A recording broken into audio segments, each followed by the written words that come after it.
Hello and welcome. We are thrilled to have you with us for our World Vision Ignite learning series. Instead of a webinar this week, we have a very special presentation for you about refugees. And as part of it, you'll get to hear from a refugee who is also a US Olympian. My name is Derek Skiba. I'm one of the leaders on the World Vision Ignite team for schools. Ignite is a learning partnership that equips young people to become global leaders with a biblical worldview. We believe that young people don't have to wait to change the world. You could do it today. And you can find out more at worldvision.org/ignite. Our speaker today is Steve Haas, who has seen the world of refugees up close and personal time and again. And Steve will introduce us to one of his friends, Lopez Lomong. Lopez is a hero, a two-time US Olympian, one of the best runners in the world. He's also a refugee who was taken as a child to be a soldier in South Sudan and escaped. Lopez has inspired my family as we've read his book, Running for My Life, and he has done so much good in the world because of his faith in Jesus. But before I turn it over to Steve, we want to show you a video about a girl named Marie. Home. It's so much different for so many kids.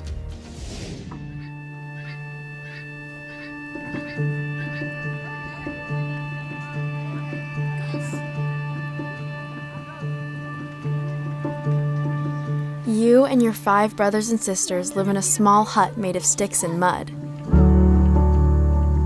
Your parents live in another hut next door.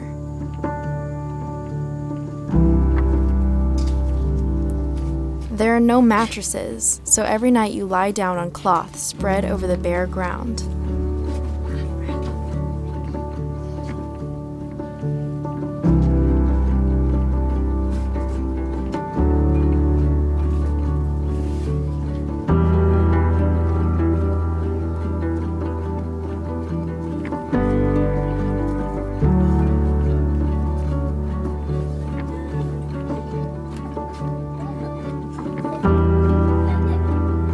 You huddle together with your siblings for warmth. All you have for a blanket is an old mosquito net. It's torn in a lot of places and won't do much to protect you from malaria, but it's better than nothing. Even though it's crowded, you love your brothers and sisters, and being so close at night makes you feel safe. Someday, you hope you can build a bigger house where all your family can live and have space to spread out. But for now, this little hut will have to do. Imagine trying to physical distance at Marie's house, huh? Where you and I live, it's hard to comprehend spreading a bed sheet over a dirt floor so that you and your brothers and sister can squeeze under a mosquito net, and then doing that night after night. Maybe you share a room with one of your siblings. I did. I had the top bunk, and sometimes I'd get frustrated with him and I'd lift my legs and I'd just kick the mattress. What if you shared your room with 5 siblings? Where'd they all sleep? What if you didn't have beds? What if you didn't have a home?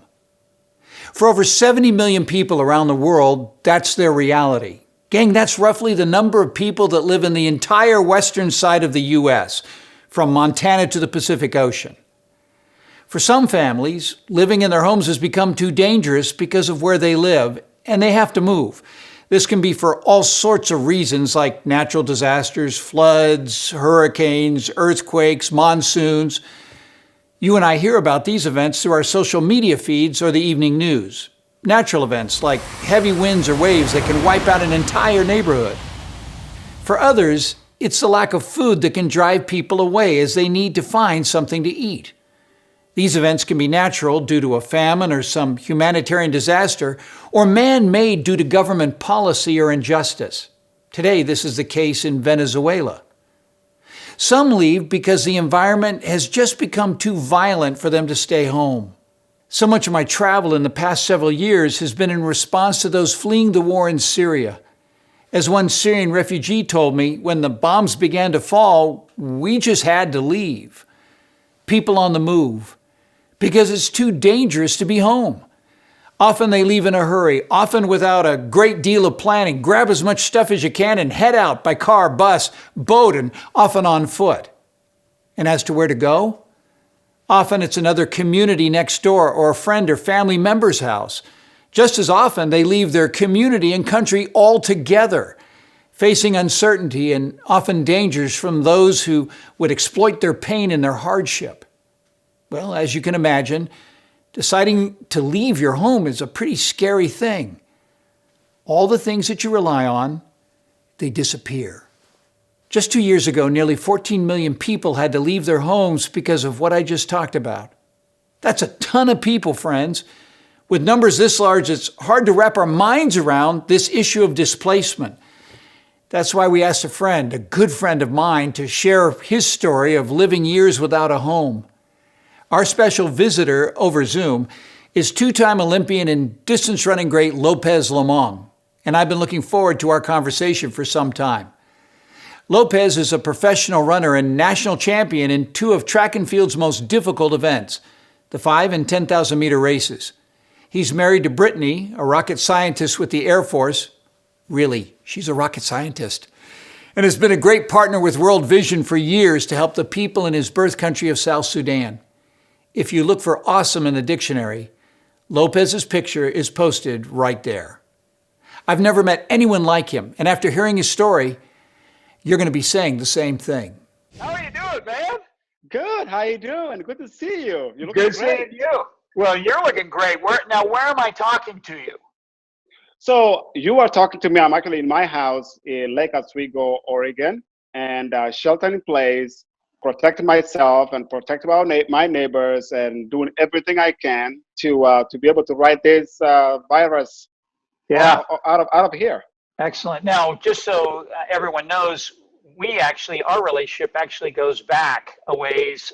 You had just finished the Olympics in Beijing. You had been the flag carrier, and then you were getting ready for London, which was coming up, and preparing for that. And you began a relationship with Team World Vision. And I believe, if I'm looking at my numbers right, you have raised close to $5 million for clean water for South Sudan. Would that square with your memory as well?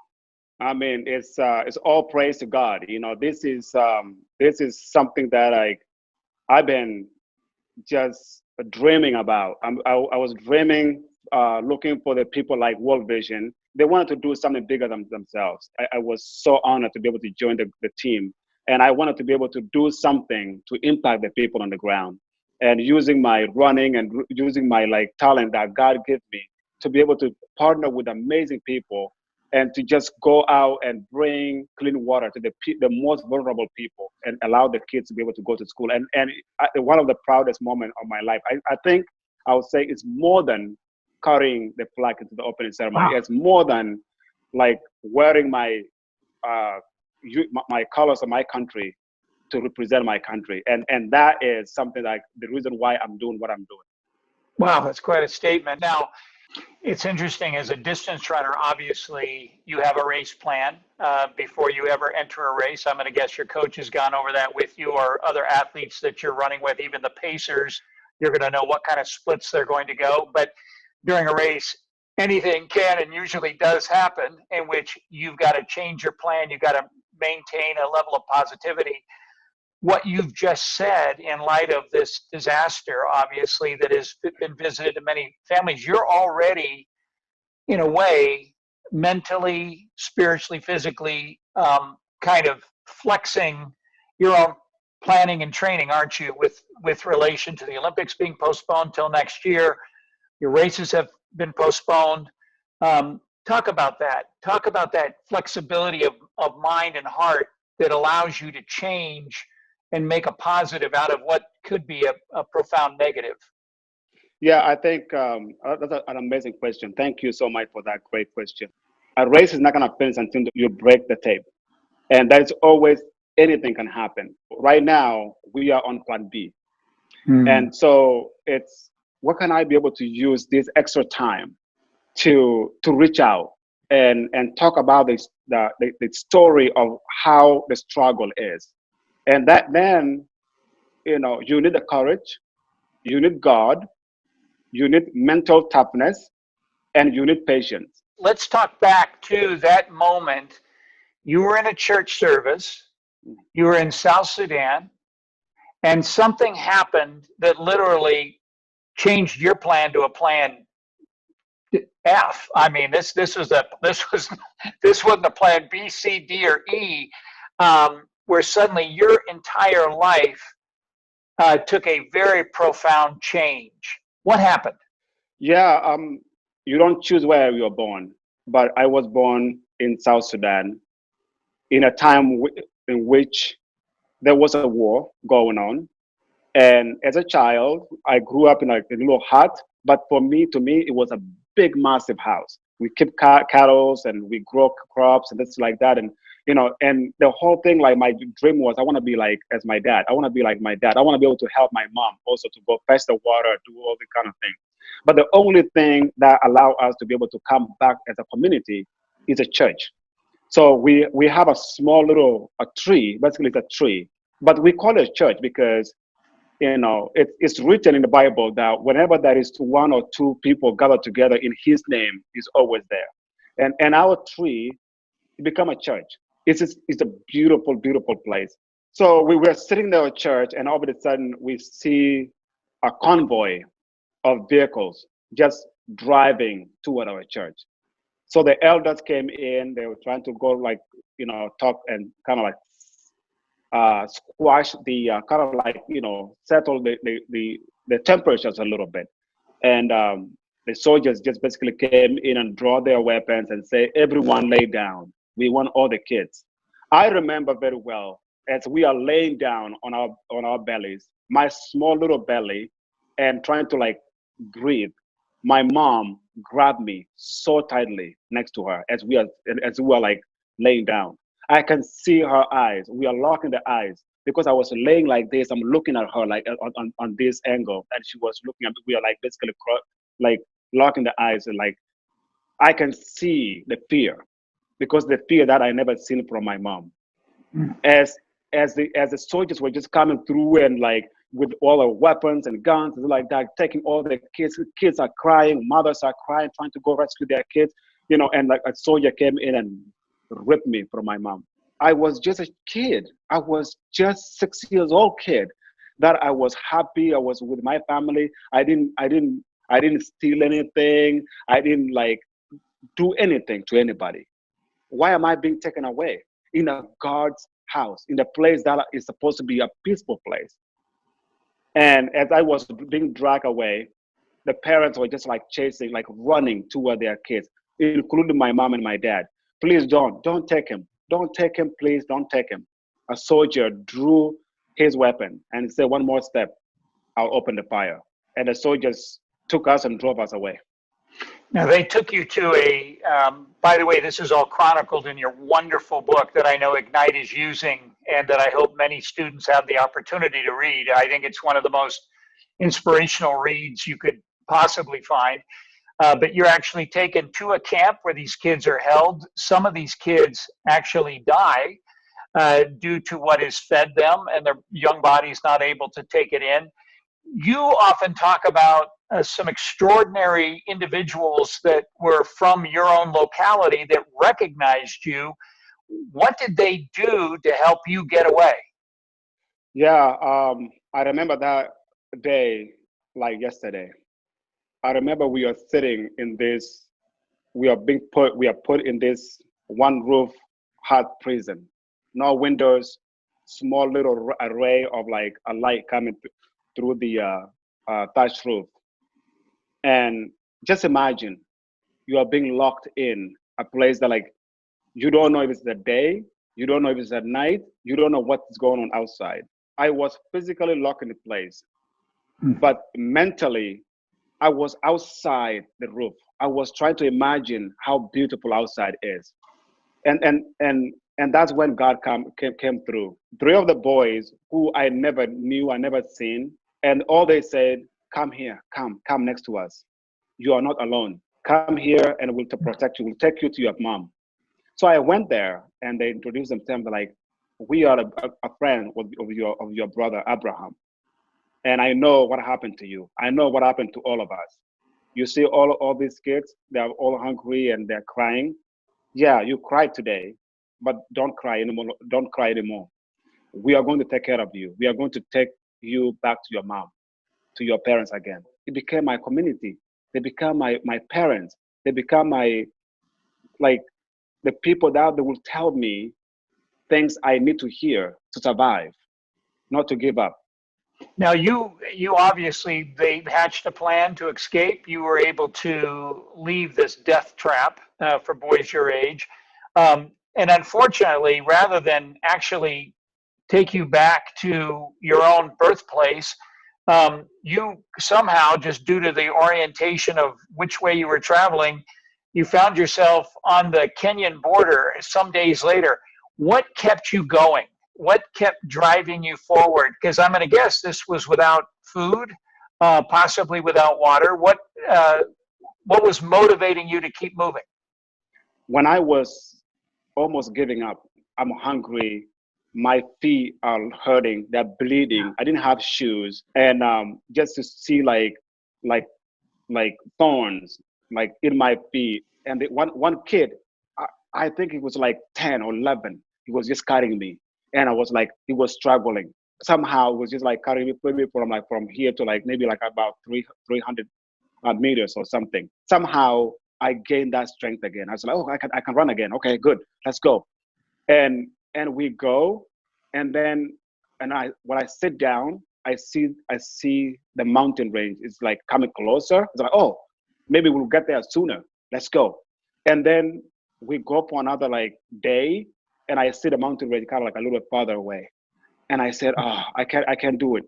And they was just there every single time giving me encouraging words. They were all giving like, hey, it's okay, don't worry. There was no rain, but there was some pot of water somewhere in the middle of nowhere. They were using these like leaves to go fetch the water, and it will bring it to me, and I will drink that water. There was some fruit along the way, and I ate the fruit. I didn't even know what kind of fruit was it. Like everything that they gave me, I trust that it was good. The only thing that kept me going, to answer that question as simple as it is, because at the end of all this, I will see my parents again. The truth is you were heading for home, but unfortunately, that 100 miles actually took you to the Kenyan border. You are now officially a lost boy, of which there have been thousands in South Sudan who have looked Right. for sustenance and help, and often now are all over the world. You found yourself on the Kenyan border, and what what went through your mind when suddenly you were hearing, uh, no, this isn't home, but in fact, we've got to take you to another place, which in this case is a refugee camp. Can you recall what was going through your mind at the time? We basically ran, and 3 days, 3 nights, we ended up being like arrested by the border guards, You were which arrested. we were arrested by the border guard. And so they took us from the border. I'm sure that what went through their heads, like, how the heck is this? How they, even this kid, a 6-year-old kid, could be able to like sustain all that and still fight through. Hmm. And so they deliver us to the UN to be registered, and they put us in a pickup truck, which was also a lot more other refugees was there, and they took us to the Kakuma refugee camp. That's when they gave us our rationings, and they placed us with other kids as well. Well, help me understand. When you came into the refugee camp, obviously you're one very disoriented little boy uh, who has some friends who you've gotten to know, but it's basically a 3 day relationship of survival. And then you find yourself in this camp. Did they put you in an isolation place? Did you have a community of people that you were living with? Tell me about that. Yeah, the life in Kakuma was tough, and so we live a group of 10 of us, and we have a little tent, and we build our own little house. We sleep outside because Kakuma is very, very hot. It's a desert. At that particular moment, there was some like drought was happening. And so the Kenyans themselves, they were struggling, and they didn't have food, and yet we have food. I mean, obviously you were eating better than some of the Kenyans that were outside the camp, but you were existing on a single meal a day. And what would you eat in the camp? Yeah, so like, I mean, the rationing is we're trying to like prolong the rationing as long as we can. So we eat one meal a day at midnight because you need to be able to go to bed with something in your stomach and drink, and then you drink the water and you're okay. You don't have to think about something. That is the way you condition yourself. You have to condition yourself thinking like, if I eat another portion of that rationing, then you are starving. Exactly. You are starving other 9 other kids, and they will not like the way you do. So there is a system whereby to distract yourself from hunger, we run around the camp, which was about 30 kilometers, which is Which like, is about 18 miles. 18 miles, exactly. So 18 miles, because like this camp was like, it's a big camp. It's one of the biggest camp in East Africa. So the older boys were like, if you want to play soccer, you have to run around the camp, and then you can be able to play soccer. It's another way. It's a polite way of doing substitution, because in football, you need 22 people to play. Otherwise, if you put 30 and 30, then it's gonna be a messy football game. So we go around, you run, and you're like, okay, there's nothing you can do anyway. Running in a camp wasn't something exciting. Everybody wants to be a football player, a soccer player, and I am a very determined person. I want to win, and then when I got my chance to play, I always play striker because I want to score. I want to win. I want my team to be able to be excited, to be happy. And I'm also fast, so I can be able to to run with the ball. So when I have the ball, I will run with the ball all the way until I score. So my teammate decided they're like, oh, what's wrong with this guy? Like, this guy always not sharing the ball. Why you supposed to share the ball? So they said, you are not playing anymore. We want to put you in the goalie so you can learn how to share with everybody. So they put me as a goalie. I became one of the best goalie in a camp. So, and that's the stuff we were keeping ourselves excited, keeping ourselves engaged without thinking about food. You see the problem, you solve the problem, and then we divert our mind into something positive. And something positive we would normally divert is to go to church. There's something so beautiful when you're worshiping, when you are in a church worshiping and giving thanks. Today you woke up, you didn't get sick the whole day, the whole week, you are doing something better for somebody. You are caring for young ones. All these kids, they don't have their mothers, they don't have their parents, and you become a mother, you become a parent for these kids, and you're trying to engage them as a family. And that is something that we normally go out and we pray about, we worship about. When we go home to our tent, it's like you feel full, you feel satisfied. There was something happened to you when you are in a house of God. So it suddenly becomes nourishment for you. Yeah, I just want to say this to young people out there, listening to this incredible conversation I had with you. You just need to reach out to your parents and tell them thank you. Because they are there for you, and they love you unconditionally. And you didn't have to go through what Lopez did. Thank them so much and reflect on the situation, the life, what the other people the one don't have that are going through every day. That's what I wanted to say. Now, you said one of the things, the comments you made, and I've never heard you state that you didn't talk ever about the past when you were with this group of kids, but you did talk about the present and you did talk about the future. When you thought of the future as a child who was in the refugee camp, what did you think of? I think at that time in a Kakuma refugee camp, my 10 years being there is, I really want to do something for the young people, the young boys who are coming through the camp day and day. Some of them come in with missing arms, and some of them don't have even missing eyes. The toll what the work can do to young people.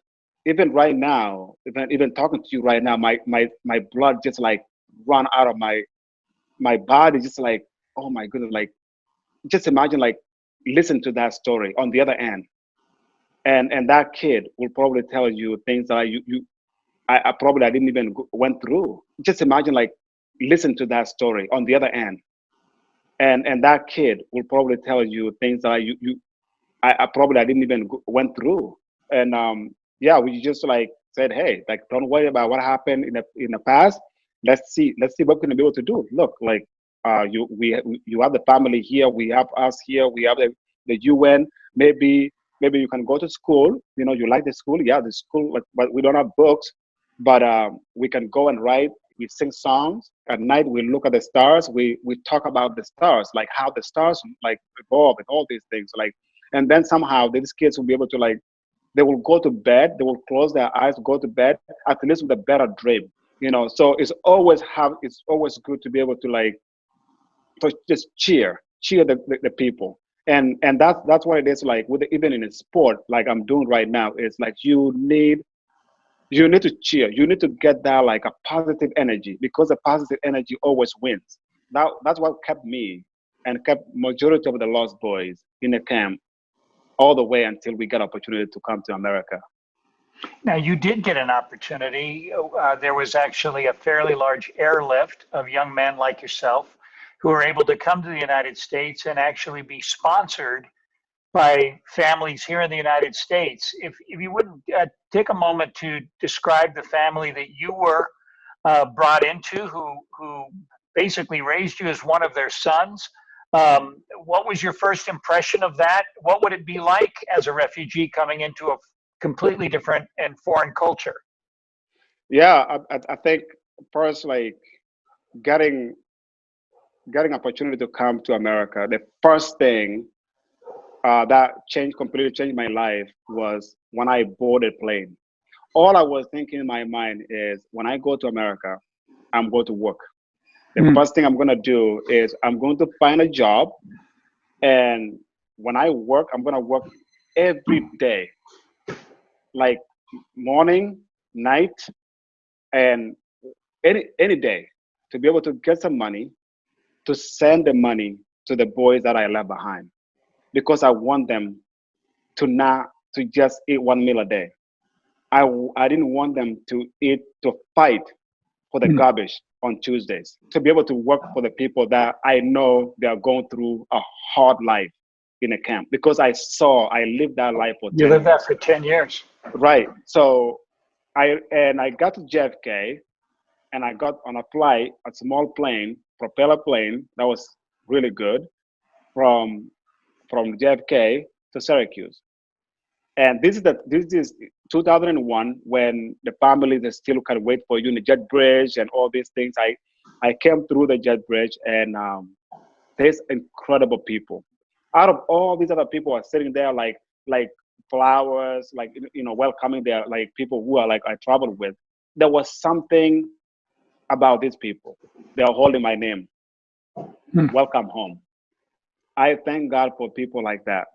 I thank God for my parents who, with all of my life, since I was 6 years old until I was 16, 10 years, I finally got my family again. Now, And they love me unconditionally.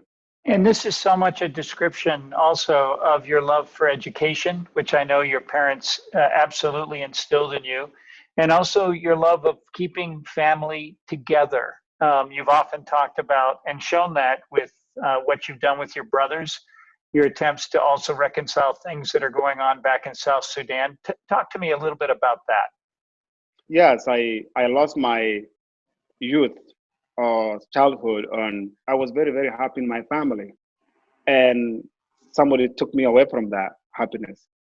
Now, because God gave me this incredible opportunity, a talent to be able to use, I want to be a big megaphone to be able to tell the story of the struggling people, to be able to help those kids.